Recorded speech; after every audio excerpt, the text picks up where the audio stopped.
বিদেশের মাটিতে নিউজিল্যান্ডের বিপক্ষে প্রথম জয় তুলে নেয় বাংলাদেশ। আয়ারল্যান্ডের ডাবলিনে 5 উইকেটের বড় জয়ে ব্যক্তিগত একটি মাইলফলক স্পর্শ করলেন টাইগারদের অন্যতম ব্যাটিং ভরসা মাহমুদুল্লাহ রিয়াদ।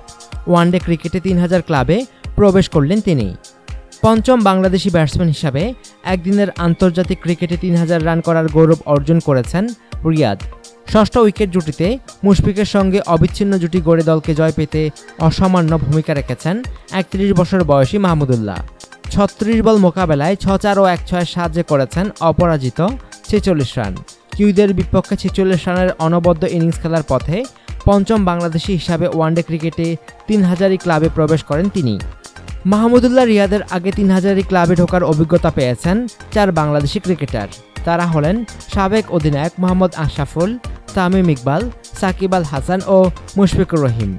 বাংলাদেশ দলের নির্ভরযোগ্য ব্যাটসম্যান মাহমুদুল্লাহ 3000 রানের মাইলফলক স্পর্শ করতে সময় নিয়েছেন 141 ম্যাচ। এই দিন ক্যারিয়ারে 2972 রান নিয়ে শুরু করেছিলেন তিনি। এখন পর্যন্ত ওয়ানডেতে তার গড় 33.91। অনুগ্রহপূর্বক সংবাদটি শেয়ার করুন এবং খেলাধুলার সর্বশেষ খবর জানতে স্পোর্টস লাইট সাবস্ক্রাইব করে রাখুন। ধন্যবাদ।